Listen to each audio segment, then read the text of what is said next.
Bonjour à tous, je suis ravi de vous retrouver dans cette nouvelle vidéo pour une nouvelle interview. Donc aujourd'hui nous sommes en compagnie de Stan. Est-ce que tu peux nous raconter un petit peu, nous dire ce que tu fais aujourd'hui, nous dire aussi de quand à quand je t'ai suivi et quel a été ton parcours tennistique s'il te plaît. En ce moment je fais des études de médecine. J'ai rencontré Aurélien, je pense j'étais vers la 6e. Il m'a suivi jusqu'en première, donc ça a de nombreuses années. Et je suis monté progressivement, j'ai atteint un niveau et après au moment où j'ai rencontré Aurélien j'ai fait un bond, donc j'étais 32 je crois à l'époque et je suis passé de 32 à 15 ans. Est-ce que tu peux nous dire quelles sont les grandes choses que tu retiens de notre collaboration et de l'entraînement qu'on avait ensemble? On a eu 2 grosses années où on était vraiment tout le temps ensemble, on essayait de se faire revoir une fois par semaine. On avait fait aussi les stages, chaque vacances une semaine au minimum. Et après il y a eu les tournées d'été, donc ça c'est des grands stages de 1 à 3 semaines en fonction de ce qu'on veut, dans un cadre où vraiment d'accompagnement où on vit tous ensemble et on est suivi H24. Est-ce que tu te rappelles des progrès que tu as fait dans quel domaine? Qu'est-ce qui t'a marqué le plus? Dans globalement tous les domaines. Si on parle tennistiquement,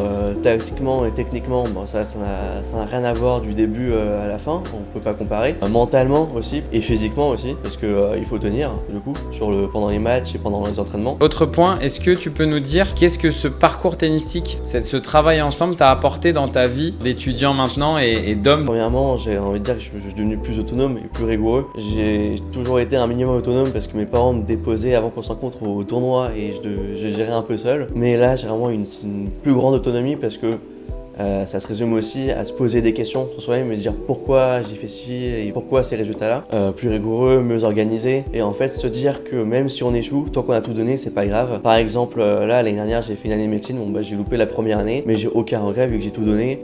C'est la vie, il y a des meilleurs. Et là cette année je retente une année et je me dis je redonne tout. Ok, écoute parfait, donc du coup le tennis pour le coup la compétition t'a vraiment aidé dans ta vie personnelle. Écoute, c'est le plus important parce que c'est vraiment ce qu'on veut transmettre, ce que je veux transmettre, donc c'est génial, merci beaucoup et passe une bonne journée, bon courage pour tes études et j'espère que tu vas tout cartonner.